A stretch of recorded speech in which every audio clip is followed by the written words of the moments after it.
Bonjour à tous et bienvenue à l'Institut français en Écosse.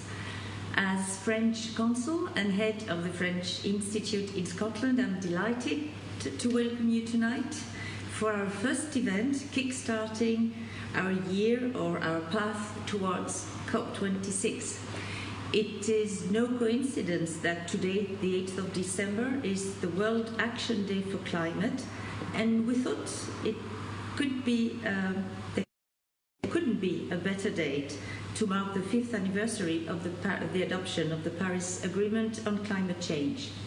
This adoption will be celebrated on Saturday, the 12th, which is the date when the adoption actually happened, with the organisation of a virtual Climate Ambition Summit, co-hosted by the UN, the United Nations, the United Kingdom and France.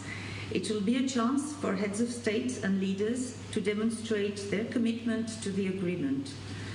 Action is indeed at the core of our ambition. Tonight, our panel will present you with what is done at all levels, international but also European, national and local level, including civil society, to contribute to reducing global warming and to protect our planet. The whole idea of the panel, I must tell you, started with the issuing of a beautiful book of photography on the Isle of Eigg, and it showed that everyone has a part to play. I thank very much our speakers and our moderator, and a particular thank to the Scottish Minister for Rural Affairs and the Natural Environment, Mary Goujon, who unfortunately cannot be with us tonight, but was very keen to participate and has sent us a message to present what the Scottish authorities are doing to contribute to global warming. Thank you very much and enjoy the discussion. Thank you for inviting me to participate in this event to mark the 5th anniversary of the Paris Climate Change Agreement. I am just so sorry I can't be with you in real time, but I'm so pleased to be able to say a few words at your event. First of all, let me welcome the fact that the French authorities are taking steps to mark this anniversary. COP21 in Paris and the resulting agreement were milestone moments in our collective efforts to tackle climate change. And I'm really pleased that you're doing this in Scotland, so well done, Consul General.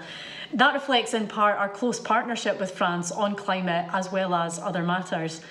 But it also, of course, acknowledges that the next COP will happen right here in Scotland.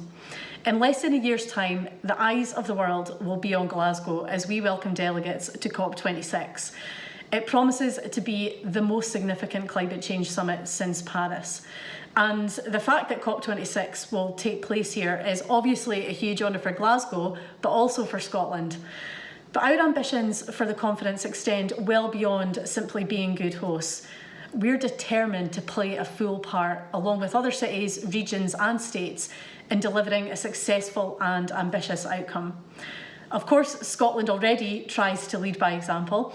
Last year, our country set world-leading targets to achieve a 75% reduction in emissions by 2030 and net zero by 2045. And we're now taking the action that's necessary for us to achieve that. For example, having made significant progress to decarbonise electricity generation, we're starting to decarbonise more heat and transport. And we're using our existing offshore expertise to support the development of alternative energy sources, such as hydrogen. Now, recognising the importance of hydrogen production for both Scotland and France, Scottish Government is funding a £30,000 research project for the first time to strengthen that bilateral relationship. This Franco-Scottish project will explore new offshore wind technologies required to generate green hydrogen production. In all of this, Scotland is facing up to the many challenges that the net zero transition presents. But we're also very much seizing on the opportunities that it creates. Those opportunities for new jobs, for new technologies, greater well-being and a fairer, greener country. As such, we're pursuing policies which will help us to reduce emissions while supporting a green recovery from COVID and enabling a just transition to a net zero world. We know that cities, regions and states play a vital role in tackling the climate emergency. As European co-chair of the Under 2 Coalition, we're working hard to encourage such local action and the sharing of experience. And we've been particularly active in that regard with Paris, whose event Nicola Sturgeon will address next week, and more widely in France. We recognise that we have a lot to learn and to gain from working with international partners. And I'm very intrigued and very pleased that you will be hearing this evening about the experience of Eigg. Not only a stunningly beautiful place, but a fascinating example of community empowerment and of the kind of measures that we're taking to ensure a sustainable future for our 96 inhabited islands. I very much look forward to hearing about how that discussion goes. So thank you very much for your time, and I wish you a very successful event. Good evening, everyone. It's my great pleasure to kick off this panel with our great speakers that we have tonight, who will be talking about islands across Europe and of course the implementation of the Paris Agreement, which is a very young kid, still with almost 5 years in 4 days, that we are going to talk about tonight. According to Copernicus, the European Union Earth Observation Programme, November 2020 was the warmest month on record, again. There is no doubt that our climate has changed, is changing, and will continue to change if no drastic action is taken to mitigate greenhouse gas emissions. To collectively take action and mitigate climate change and consequences, almost 5 years ago, on December 12, 2015, the parties to the United Nations Framework Convention on Climate Change, the UNFCCC, gave birth to the Paris Agreement. As much as Paris is a very significant landmark, it is also the continuation of a very long process of negotiations that officially started in 1992 in Rio with the UNFCCC Convention, followed in 1997 with the Kyoto Protocol and the Copenhagen Accord in 2015. The Paris Agreement includes many dispositions, among which the objective, and I guess this is the most important one, the objective to maintain a global mean temperature rise this century well below 2 degrees Celsius, above pre-industrial level, and to pursue efforts to limit the temperature increase even further to 1.5 degrees. The creation of a nationally determined contribution by which countries are asked to put forward the efforts with the objective to progressively increase their contribution across time. And a revision of these NDCs is expected for COP26, was expected for this month, but has been slightly delayed due to COVID. And then finally, and it's one of the key issues also for most vulnerable countries and developing countries, this is the recognition of adaptation as essential to attain sustainable development in the most vulnerable places in developing countries. Unfortunately, UNEP recently, a few days ago, recalled us in its last emissions gap report that current pledges and policies currently put in place by countries fall short to the objective of the Paris Agreement. So unless NDCs are being ramped up, we will not attain the global mean temperature objective as set in the Paris Agreement. So tonight, let's look at the positive side of a climate coin. Let's show some encouraging and exciting actions towards energy transition taken by islands in Scotland, in Denmark, and across Europe. We will have as panelists Camille Dressler from Eigg in Scotland, Alexis Ratsimpiros to tell us about the island of Samsa in Denmark, Jeppe Jensen of the EU Island Secretariat. And finally, after filling our brains with all these great speakers and presentations, we will have Charles Delecourt that will somehow nourish our souls with some of his photographic work on Eigg. So now, without further ado, I give the floor to you, Camille, for some explanations and exciting presentation about your work over the last, I think, 12 years now on the island of Eigg. Camille, you have the floor. 12 years, maybe more like 30 years, actually. Eigg is a very small island. It's a small island off the west coast of Scotland, about 12 miles from the mainland, port of Maleg, at the end of a very long road and very famous road to the Isles that connects us to Fort William and then Glasgow and Edinburgh, the urban centres.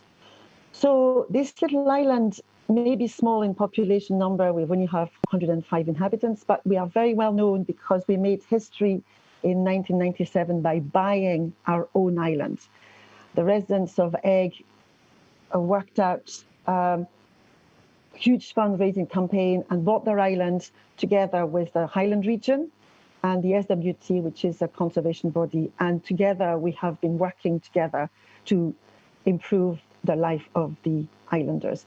And part of this improvement was to provide us with electricity, because we were completely dependent on noisy generators. And in the case of some of us, including myself in this own house, we had only gas lighting and gas for our heating and wood for warming our houses. So it was really imperative that we had a proper electrical system for our island to develop in the future. And what did we do? We looked at the European Union to help us get an innovative system that would be bringing together the three renewables of wind, sun, and water. And this is what we did after really a fantastic effort of the community working in partnership with a lot of different bodies. And at the cost of £1.6 million, we managed to start our own microgrid in 2008. So that microgrid consists of 4 wind turbines, 3 hydroelectric dams, and quite a substantial solar farm. And the really interesting aspect of our lives is that we are actually quite mindful of our consumption, because each island is capped, each household on the island is capped to 5 kilowatts for its consumption. And I can tell you that we live perfectly well within these 5 kilowatts. Business are capped to 10 kilowatts, and that's working fine for them. It has to be said that we do use our wood for heating, and we use gas also for our cooking. So this is something that we're going to be looking at in the future. But what was really important in terms of climate change awareness is that thanks to this new renewable microgrid, the island embarked on the Big Green Challenge, which was a UK challenge with a £1 million prize the year after we started operating our grid. And this has really motivated the whole island to try to cut down further our consumption of CO2, our production of CO2 and our consumption of fossil fuel.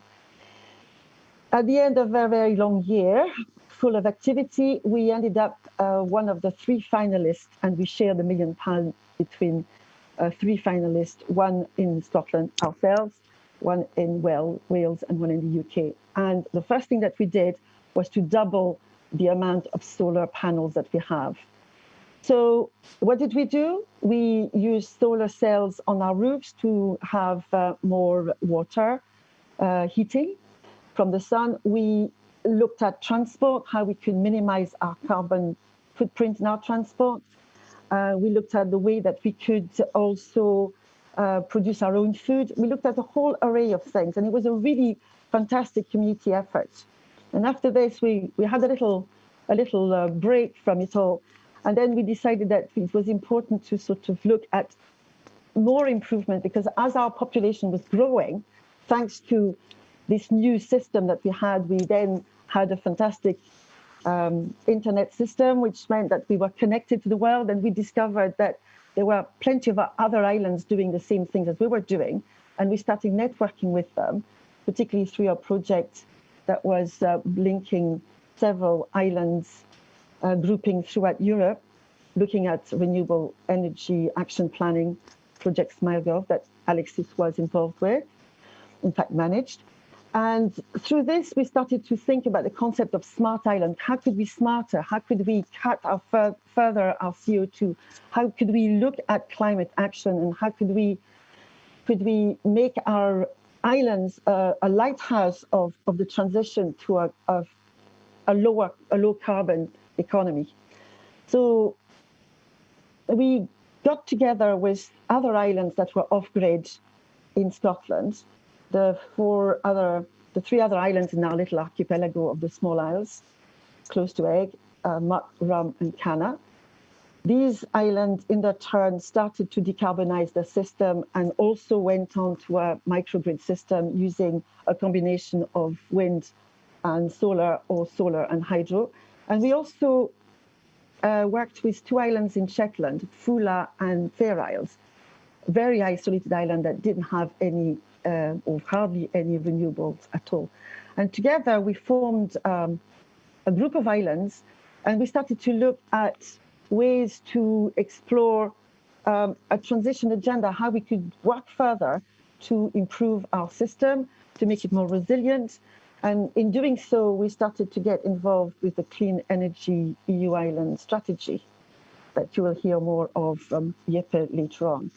And this has been an absolutely wonderful journey, because now, as a community, we have devised our own clean energy transition agenda. And I will read you our vision of Eigg in the future. Eigg is a thriving community, self-sufficient in clean, locally owned energy.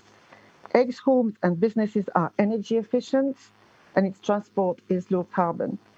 The island's food and waste management systems contribute to an efficient and effective circular island economy, which Eigg residents embrace and share with knowledge and pride. So I wouldn't say that we have all the solutions just yet, but we are working towards it. And it's been a journey that has really brought everybody together, young and old. And we hope that the example of our island and what we have done is going to inspire other islands, other communities to follow suit. And certainly through this work, we have created a lot of connections with many other communities, not only islands, but communities maybe in countries where it is difficult to have decent electricity system. So for instance, we've had representatives from Malawi, from South American countries that have come to our island to see how they could also set up their own microgrid. So I'm very proud that in Scotland, this little tiny island has been an example to others, and we hope that we can continue to be an example for other communities to do the same.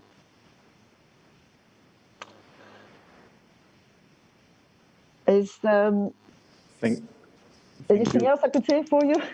No, thank you, Cami. It's fantastic, and it's great to see these small islands of 105 people, if I'm not mistaken, becoming a lighthouse. It makes sense you're an island, but like becoming a lighthouse more globally on this transition, on this microgrid, and I'm sure there is a lot to learn from your experience, and I'm still impressed by your 5 kilowatt rule. It's quite a commitment, and I find it impressive, and I guess we'll talk more about that in the questions later on. But now I guess we need to hear about another thriving community. I don't know if they are as thriving as the Eigg community. So Alexis Ratsimpiros, could you tell us more about the story of Samsa? So I guess we also stay in the north of Europe, but this time we move towards Denmark. I had the chance actually to visit Samsa like I think 10 years ago, or 5 years ago, sorry, 11 years ago, just before the COP in Copenhagen. So I'm very familiar with the story, and I'm very excited to hear Alexis talk about it. So please, Alexis, you have the floor.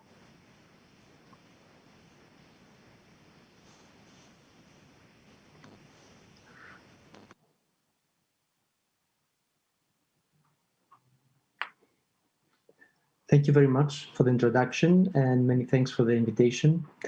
Originally, I'm from Greece, as the unpronounceable surname suggests, but I will talk to you about the Samsa community in Denmark. And I will take you exactly 23 years back. It was December 1997. And the Danish Minister of the Environment went to COP3 in Kyoto to announce a very ambitious goal to cut down CO2 emissions by 21%. That was a very brave decision at the time, but then Denmark needed to select a pilot community to demonstrate that shifting to 100% renewable energy with current policy and technology in a time frame of, let's say, 10 years was possible. So Samsa, an island community of a bit less than 4,000 people, developed a master plan, and to the surprise of many of the local citizens, won the competition. In the very first series of public meetings when the master plan was presented, which among others included onshore and offshore wind turbines, people thought this is just another fancy idea from the capital, Copenhagen, too complicated and it's going to fail. So I was invited to tell you today how it did not fail and how Samsa became a brand name for community-driven energy transition instead. So winning the competition provided some seed money to organize and set up an energy office, the predecessor of the Samsa Energy Academy, and pay for the salary of one person to coordinate the work. It would not pay for any capital costs. Finding the capital was part of the exercise. The person who was hired to do the job was Søren Hermansen, who was later named Hero of the Environment by Time magazine and received the Gothenburg Prize, the Nobel equivalent for the environment. So the process that was followed on Samsa was based on the old value of the commons. So commons is something that we share. In the old days, it was the grass that all shared for the cows. It could be water, it could be the fish stock, it could be the available firewood from the nearby forest. So the commons is also a life connection for those who are part of a community. Samsa is a commons on its own, a beautiful place that is worth preserving. So when the slaughterhouse on Samsa closed down, it was one of the main businesses on the island, providing 110 jobs, and it sent 110 workers home. That was a blow, a real blow to the island's economy, and created a true depression of Samsa. So the fears for the future are also commons, because all the locals shared these fears about population decline and the future of the school, the future of the hospital, and the loss of economic independence.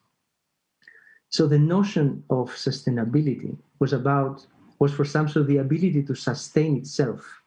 Are we able to do this and sustain things? But most importantly, who are we? Samsa is only 15 miles from north to south, and you might think that this is a little charming place that everybody knows each other. Well, maybe, but not necessarily everybody likes each other. In the south, there is a capital, the mayor's office, the bank. In the middle of the island, there used to be a jungle, and people would avoid going from north to south and vice versa. So an isolated community of about 1/10 of the island population lives in the north. And every year, people from the north invite people from the south part of the island to go there and talk about democracy, because sometimes they feel a little bit left in the dark, and that the central administration in the south is not listening to what happens in the outskirts of Samsa.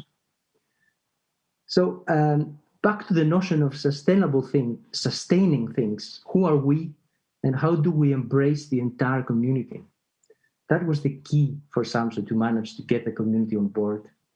People felt comfortable to share their fears and thoughts about the future, and most importantly, they saw what was in there for them. The farmers saw good business in selling straw from their fields to district heating plants to replace imported oil as fuel. Citizens had buy-in rights to wind turbines. The plumber was used to live from selling and maintaining oil furnaces, but he saw new opportunities for his business in heat pumps and solar panels for hot water. And citizens' organizations felt good about a plan that would make Samsa green and attract more tourists to the island, and so on.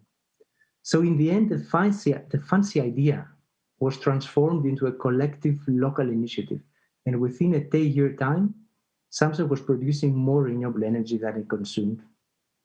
This included wind turbines for electricity, local biomass to run a district heating system, municipal electric vehicles, heat pumps in private homes, and it also paid for it.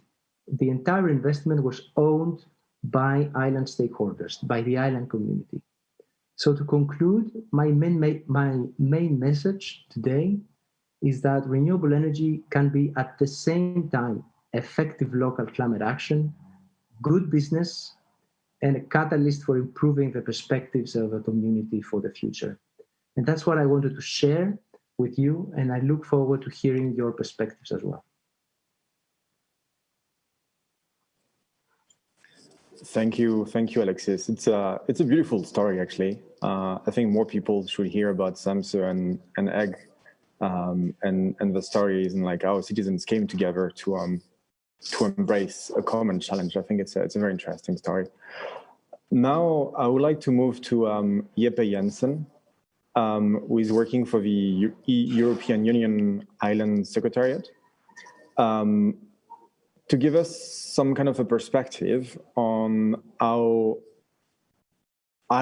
these islands like Samsa and Eigg, and I guess a few more across Europe, are sharing their good practices, their challenges, and how this contributes to make islands across Europe more sustainable and more or higher, bigger lighthouses for the energy transition and the implementation of the Paris Agreement across Europe. Jeppe, you have the floor. Thank you very much, Florent, and also thank you very much, Alexis and Camille, for these stories. And I just want to follow up on what Alexis said, that this main message has, as you said, Florent, it has echoed due to the COP back in Copenhagen. But I can also tell you that it has also echoed to decision makers within the Brussels bubble, within the European Parliament's members, as well as the member states in the European Union. And actually, these stories are such an important building block in actually achieving the Paris Agreement. So back in 2017, this was acknowledged by the island member states in Europe, where they signed what's called the Valletta Declaration to put a specific focus on islands and emphasize the importance of frontrunners and communities, as Alexis and Camille have presented here, to show scalable solutions in order to inspire everybody to meet the targets in the Paris Agreement. So here we are really talking about a sort of a trickle-up effect, in the sense that you see there might be only 105 inhabitants on the Isle of Eigg, but the achievements that have been done where everybody has been involved, the same thing as Alexis is pointing out, is what we need to do. The future are not the future of our climate change challenge is not only in the hands of the intergovernmental decision makers. It's everybody. It's down to the local community. So it's basically the five of us sitting around here. We have to do everything also in our daily lives, and that is really what the energy transition on the islands are for. As part of the Valletta Declaration back in 2017, it was agreed to create a platform to basically replicate these stories, to replicate the examples from, for instance, Samsa and the Isle of Eigg. And as an output of this was the Clean Energy for EU Islands Secretariat and the starting of this initiative, which I have been coordinating for the past 2.5 years.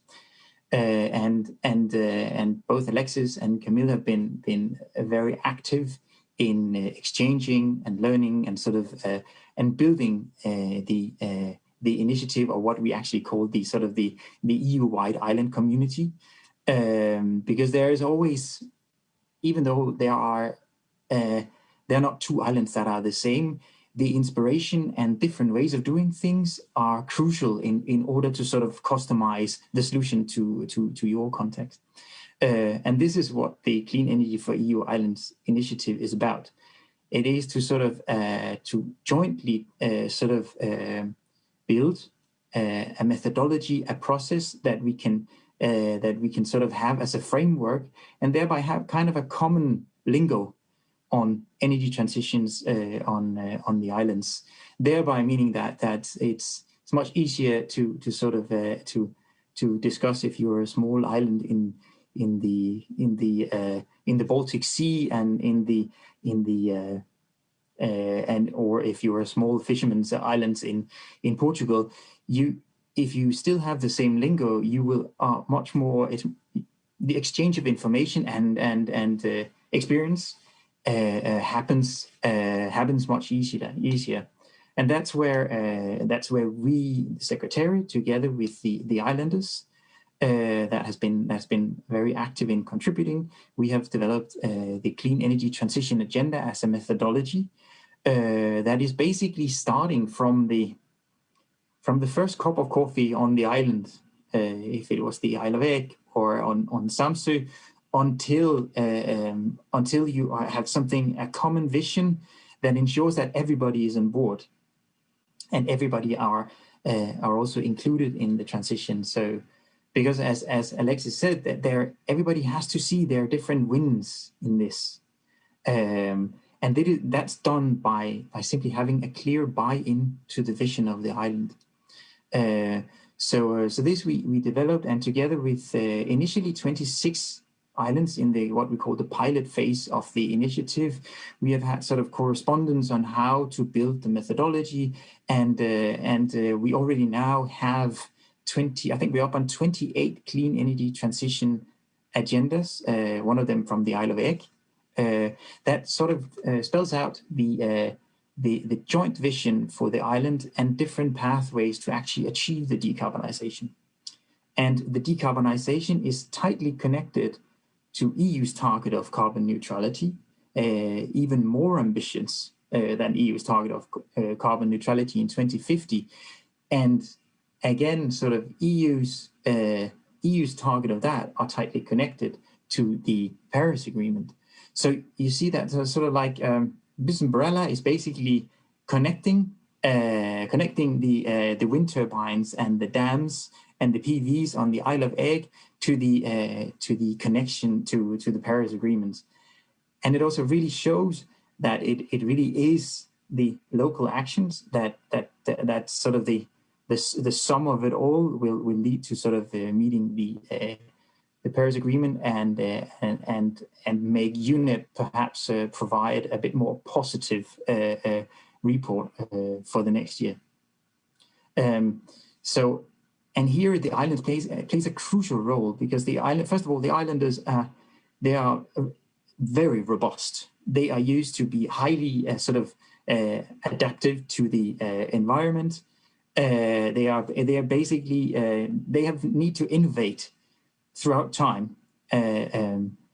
So they have a very strong level of resilience, and in that sense they have also sort of they've been forced to sort of think their way, think out of the box very often, and therefore islands are super good examples of both political and administrational and technical sandboxes to show the mainland successful examples, which is crucial for scaling up on the mainland. And I think in particular an island like Samsa and also the Isle of Eigg are shining examples. You called it lighthouses, and indeed they are.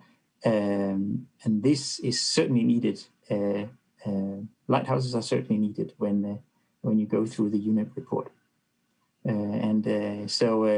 So the clean energy, just to sort of sum up, the Clean Energy for EU Island initiative is an open platform for all islands that are thinking, if one islander are thinking of having the first cup of coffee with the neighbor or with the local tourist association or with the mayor, they are certainly welcome, and there will be plenty of knowledge to be shared, and there's a lot of guidance on sort of going from the cup of coffee to actually be an important part in achieving the Paris Agreement.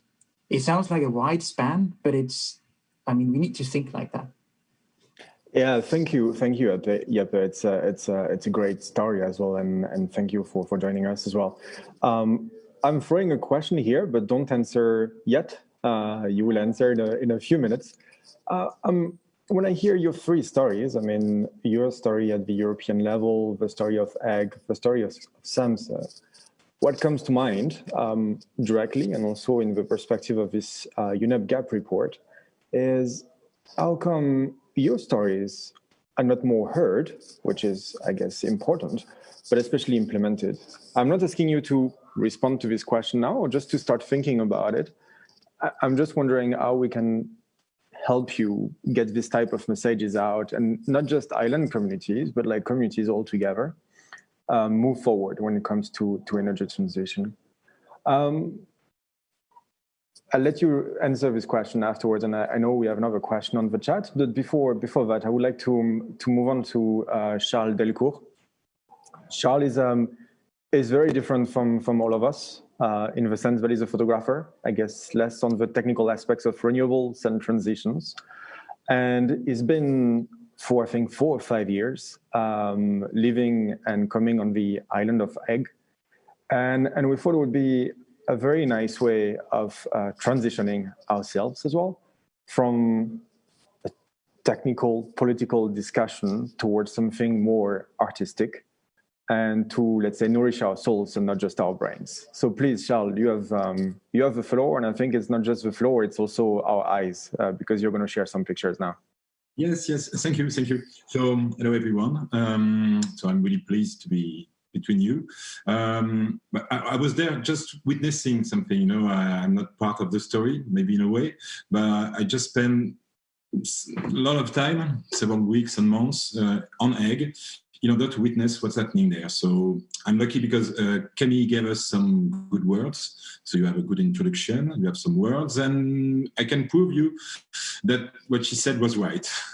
They really did that. So my work is about sustainable energy, of course, but not only. It's really the story of Eigg, trying to get the mood and the atmosphere over there. This community is quite, it's really interesting for many reasons.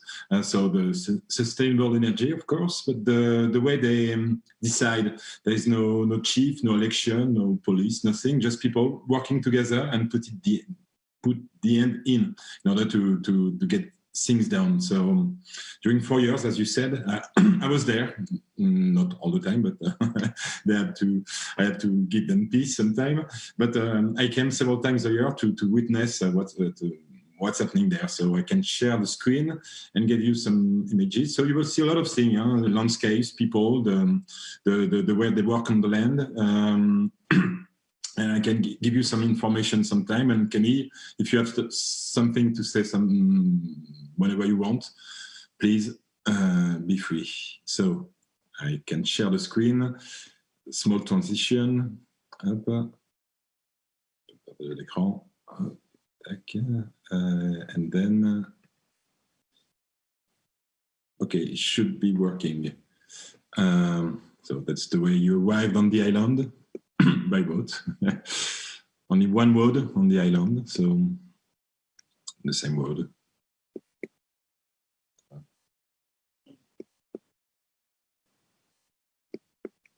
It's people doing the thing, so we need to see them as much as landscape and all the installation. The way you live on Eigg. So a little part of the installation, so just a few wind turbines, there is more, but enough for all the people. The belly of the beast, where all the energy is stuck, homemade, works well done. There's a pub. Okay, house. So even the house are homemade. The guy, Damien, did the map, then he did the works. Everything is handmade and by himself alone. So They're not joking.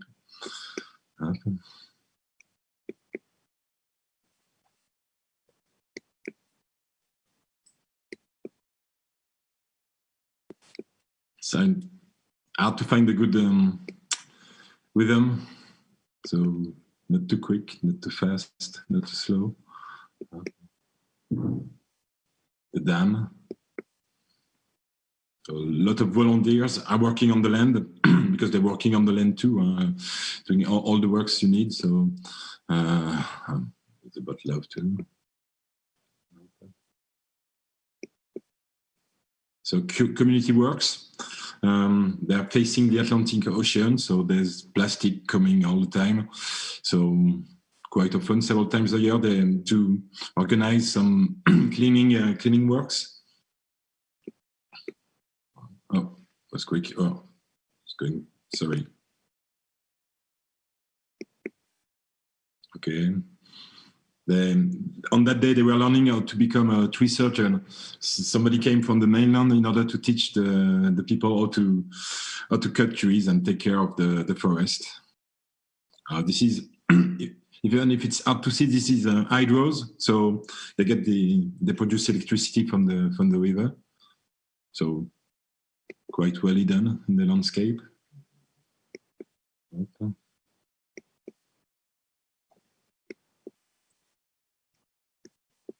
You will know more about the island, so.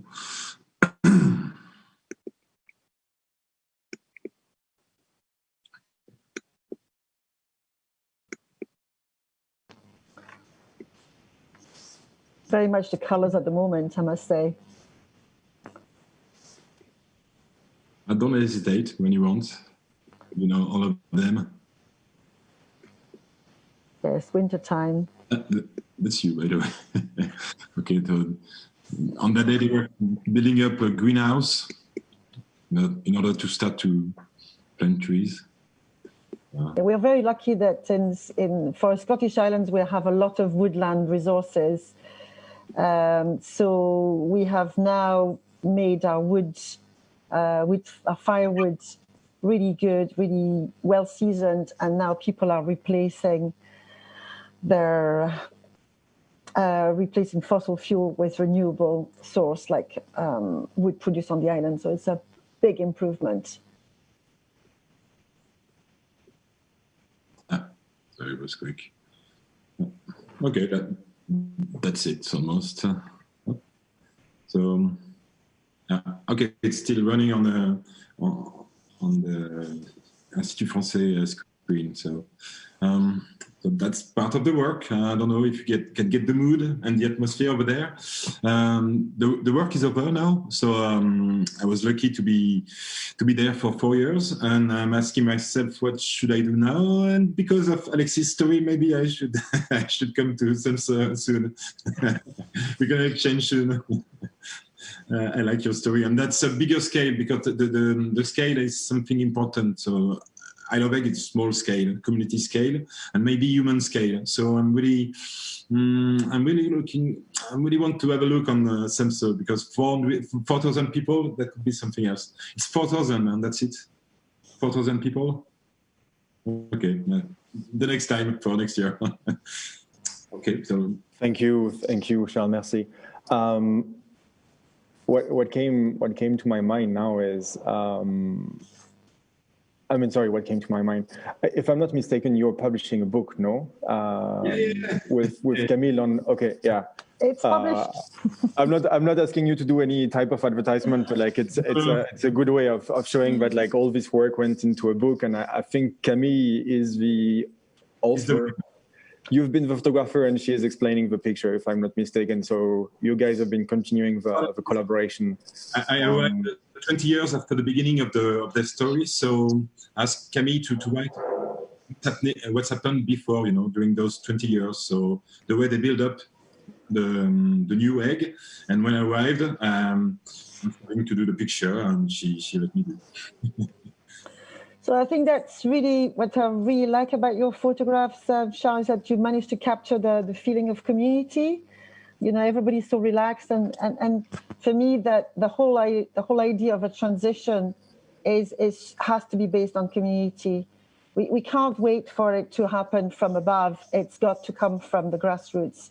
And okay, in our case in Eigg, we were forced to do it by our circumstances because we had no other choice. But once it happened and we embraced that choice, it's now a chance to continue.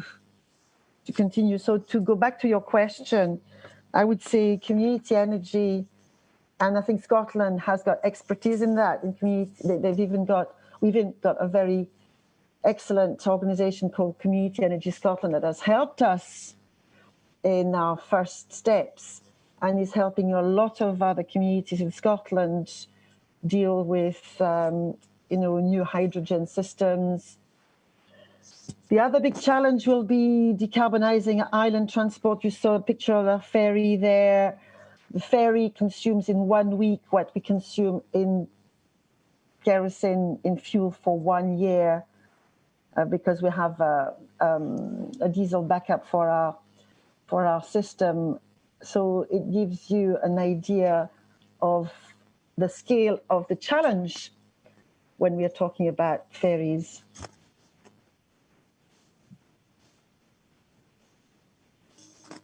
Thank you, Camille, and thank you, Charles, for these pictures and these further explanations, Camille.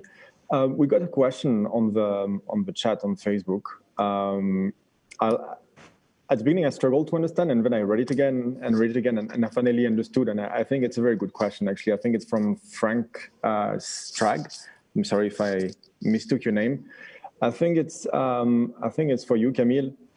And I'm going to read you the question as I read it, without interpreting it. And it's the extent to which who owns the land impacts on its climate impact. It's not a philosophical question. You don't have an hour to answer. No, it's I think it's a very good question because we talked about it. And I think I would be also happy to hear the perspective of Alexis. I don't know if you're in the same situation of ownership, but maybe you have a different perspective, a similar perspective that could be very interesting to hear about. As owners of the island and, of course, of the land, we can do this.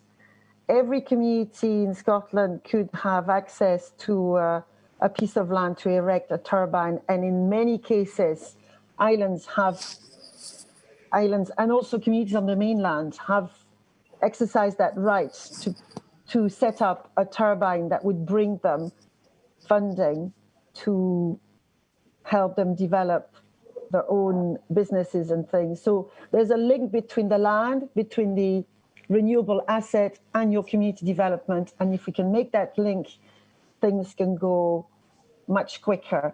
If you don't own the land, it's up to you to negotiate with those people that will put the renewable energy on your land to make sure that you can get something out of it. And that's a very important point. Alexis, do you have a perspective on that? What is the ownership situation in Samsa? Is it different? Is it similar? Yeah, it's a bit different. There are many land. Well, more than half, I think, of the land is owned by farmers for agriculture. There's also the descendant of a big duke who owns part of the land on the island still. And then there are many small private, properties. But what Camille said brought to mind a community in the U.S. So a community in Texas where I had the chance to go, and they built a very, very big wind farm, maybe the biggest. It was around 600 wind turbines for a small community of 600 people. So one turbine per person, literally. And then there were many landowners who negotiated with the developer to lease the land. And they formed some kind of association. So if one was not part of the association, would not get a chance to get a wind turbine on his farming land. So they followed the example of Samsa in a way, because the same rules applied for everybody, and nobody could get a better deal than anybody else. So that's what it brought in mind, and how important it is that there is a sense of collective action and ownership of what's happening.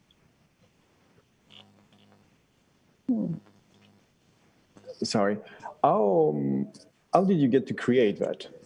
I guess that's the most complicated part. No, in the end, like how do you get everyone? 105 people, I guess it's easier. 4,000 people, I guess it's a bit more complex. To somehow align on the same goal that looks like something imposed from the capital. I know it's very different in the case of Eigg, but how do you get suddenly a community to come together to agree on the same goal, to even agree on some kind of a cap on energy consumption, and move forward together into the same direction? What motivated you? Well, you know how rural communities are often very skeptical in ideas coming from the outside. So when the project was first presented in a meeting, there were a lot of skepticism and silence, to be honest. And many believed that if they kept silent for long enough, the idea would just go away. So the main challenge was how to convince people that this was a local project and not a project imposed from the outside. I think that was the most important message. And for you, Camille, how did it play out? How do you get everyone to align on the same vision and goal, like the thriving community becoming sustainable? Well, in the first instance, it was a question of finding £5 million for a connection to the mainland, or trying to get 1.6 million for a renewable system. There was no choice. There was only one choice: the question of getting ourselves organized, because nobody was going to give us £5 million to have 100 people connected to the mainland. So we had to do it ourselves. And our motivation was to get into the 20th century, never mind the 21st century. We knew that our survival in terms of the future sustainability of the island was depending on having a grid like a mainland type grid on our island. So from very small, we thought we're having lots of little small systems, but then it became much more obvious that the solution was to have one big system that would be okay for everyone. The whole island had an input in the decision-making of where everything was sited, because in some of the cases, like for the hydro system, there were places where we would get electricity from them or not, so there was no choice. But the visual impact of turbines was extremely delicate, because turbines, we live in a very scenic area, and to be honest, our scenic qualities is what is our main tourist attraction. So we didn't want to destroy that scenic beauty by covering the island with windmills, with wind turbines, which we could have done. We could have said, let's have as many wind turbines as we can. No, we chose very carefully where we wanted to have these wind turbines. And this was very much a matter for the community to choose where they had to be, where we knew that we would not have any objections, and where we knew that it would work for us. So it was really a question of working together for a common good, for a common goal, and doing this for the future of our island. Otherwise, the population is always around the corner. We are very, very fragile. So now that we have this system, the system that we need to think about how we're going to improve it, and that's the challenge, because we're like everybody else. We want to consume more, although we try to consume maybe perhaps a little bit more intelligently, because we have parameters that we can't. We have these 5 kilowatts. And I think it's an important thing, because it reminds us that we have to make choices. And that's where we go to the idea of energy sufficiency, not necessarily energy efficiency, that I was mentioning earlier. And it's about having enough but not using too much, and it's about living within your limits. So we had to learn how to live within those limits, because when you have a generator, you need to have as many lights as possible. as many appliances as possible. And suddenly, overnight, we had to change to being very economical with our energy consumption. And we all have a system which meters the consumption of our appliances. So one of the things that we did with the Big Green Challenge is to give everybody the possibility of having appliances that were as good as possible. So it's a question of being aware.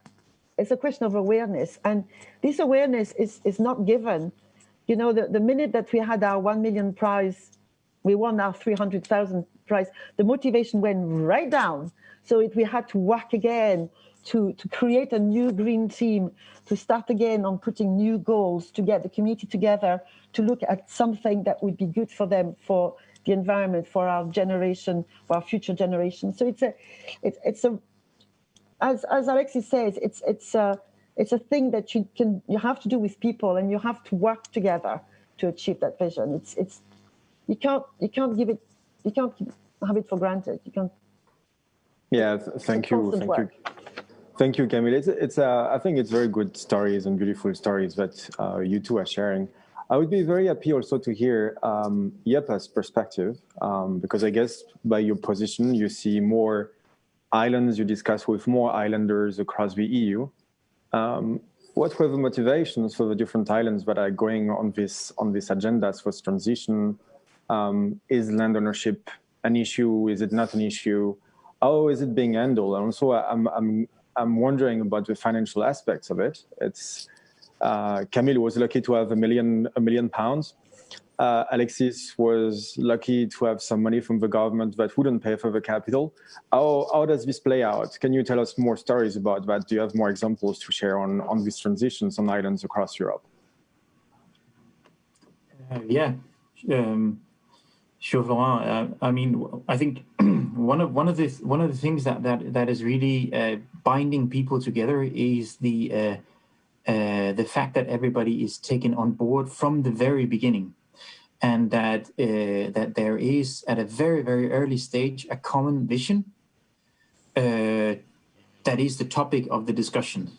Because within that vision, it's very important that there are sort of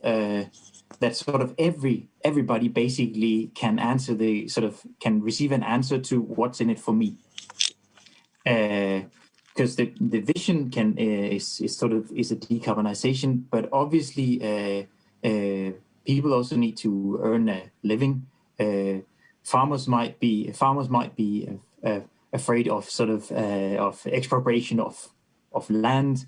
The tourist association might be concerned about the cynic views that has been selling points. So all these things, to be able to put them into the discussion at a very early stage, before sort of the road towards decarbonization is already set, so that you can identify these obstacles and have them debated and see, okay, but okay, if we are to change business as usual, this is our common vision. We will have to transition. We would look at, okay, the tourist association will have a challenge here. How do we overcome that challenge and turn it into an opportunity, rather, so that the challenges are not met, the blocks are not met when we are standing in front of them, but if you see them further out in the future, it's much easier to debate. And therefore, one of the things that we are sort of encouraging is to include everybody.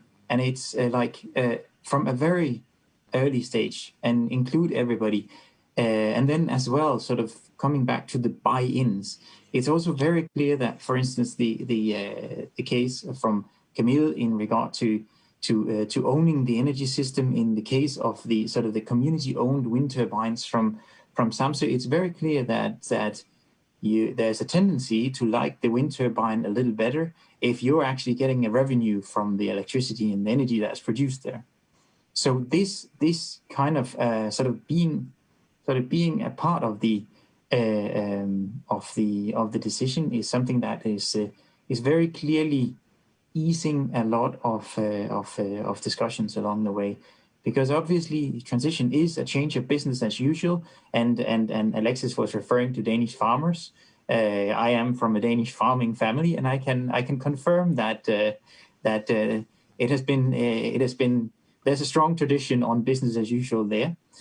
So a lot of discussions have to happen, and a lot of displaying sort of the benefits of transitioning are important, and that's where Camille and Alexis' examples come in as incredibly handy when we are to show the multiple benefits and the win-wins of the clean energy transition. I have to say something about the Scottish Government. Scottish Government is particularly enlightened as far as legislation for renewable, and it encourages community ownership of the asset. They've got probably one of the biggest community energy targets in Europe, and that's really brilliant. Thank you, Jeppe, and thank you, Camille, for this. We haven't heard Charles so much in our technical discussions, but Charles, from your work on Eigg and also from more art, and I guess you've been thinking about that. How do you see your work as some kind of a vector to share this question of climate change, the Paris Agreement, energy transition across other communities? I mean, maybe just to show that it's not so much of a struggle, but like people are happy on Eigg, people are happy on Samsa. What can you say about that? Have you thought about that? What could be the contribution of art towards the implementation of the Paris Agreement? I don't know about art. I just know about the story. So I've been working on a kind of stories since many years, decades, short, long. I need to spend years, but with Eigg, there's something about the story. It touched many things that concerns us today. So for the first time in my life, because my voice is maybe loud, but not loud enough. But with that project and with that story, I'm really surprised in a good way how much people care about this. So it's not only in France, but we are in Scotland now, but it works in Italy, in Germany. So in many countries, the story of Eigg, that tiny island with great big aims, start to be known. So it's not up to me. I did the first part. I was witnessing the thing, try to do the best with books or exhibitions. But now it's not up to me. I'm just hope the story can spread a little bit in Europe and even more. It looks like for now. So I would like to continue that way. So that's why I was saying that Alexis' stories about Samsa is really interesting to me, because as Eigg is over now, I was thinking of what can I do now? What kind of story I can try to witness? And the fact that Samsa is a bigger scale could be a nice project for me, I guess. Because, honestly, I was afraid of the scale because everything we are talking about, it's really optimistic, but I really hope we can do this and on a bigger scale, like a country or maybe a continent. I don't know. That's where I'm really concerned. So I try to be as optimistic as possible, so by witnessing that kind of story. And now I'm looking for some proof that, as Jeppe said, or Alexis, that we can find a bigger scale. So I hope I was wrong, thinking that just small scale is the good. The human scale is the only scale we can work on for that kind of not dream, but for that kind of projects. So what's going to be next is looking at that project, but on bigger scales, as much as I can. Can I add something? Yeah, please go ahead, Alexis. I wanted to comment on the possibility to use art, because one of our we've been sharing and having common actions with many communities around the world, and one of my favorites is with Japan. So we involved a calligraphy artist who draw the symbols related to the 17 UN Sustainable Development Goals. And then we organized workshops in schools with kids about the goals and what do they understand, what do they mean for, what could they mean for the community, because that's a bigger issue. How do we translate these 17 titles into what do they mean for the local level on the ground for each individual community? Because if people do not identify with this, then there's no much chance to achieve them. So I really like the reference with art, and we have very, very, very good experiences and memories from this project. Thank you, Alexis. We're about to wrap up, and I'm going to ask each of you to conclude in 1 minute or less than 1 minute, answering a very tricky question that would require a few hours, which is, how do we bring it to scale? How do we replicate your very positive experiences? Pretty much what Charles was telling us about, because it's beautiful what you guys are doing, but how can we now bring it to the level that we close this emissions gap? That's my question for the five of you. Maybe Alexis, you want to start? Yeah, okay. Already very early in the process, many communities showed interest in learning from Samsa. So we have developed a network, and we're asked to provide very often advice on sustainable community development.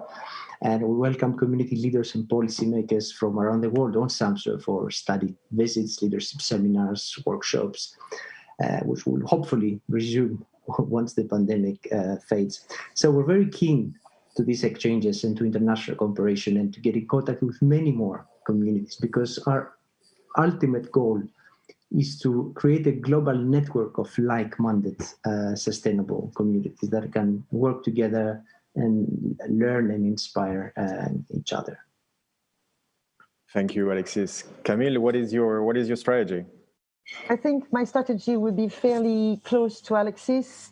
In the wake of the Big Green Challenge, we had started a blog called Island Going Green, and we are now resuming it because we want to share our experience of our transition agenda with other islands. We want to ask them how they do it, so that we can exchange. Because whenever we are together as islanders, we can always exchange tips, and it's very, very important to disseminate the experience. But we also want to reach out to communities that are not islands, and you have small communities on the mainland. You have a block of flat can be a community, can be a little island in a city.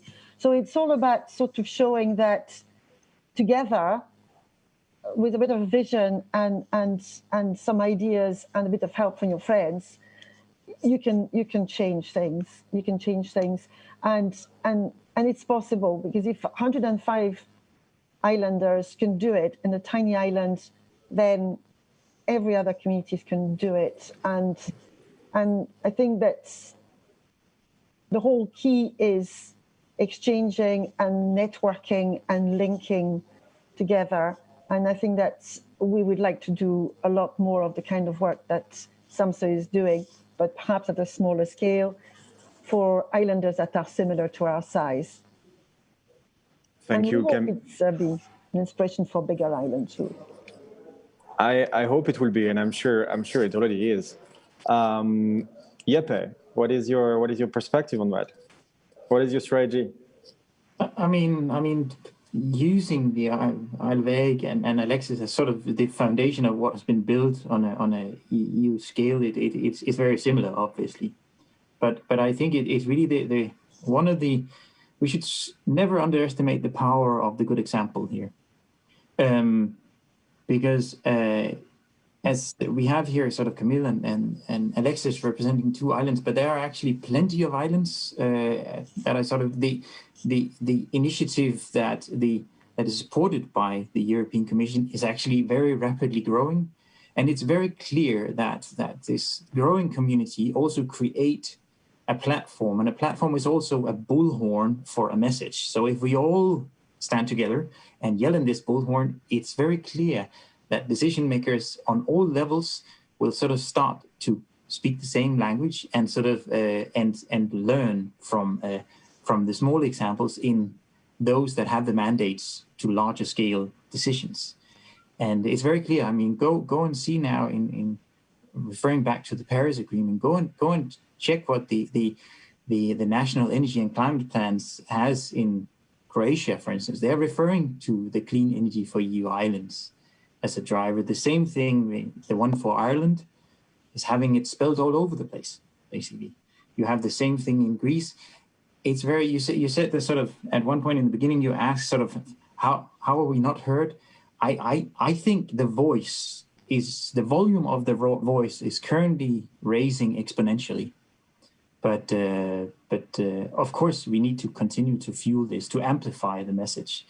But and that we do by showing all these good examples.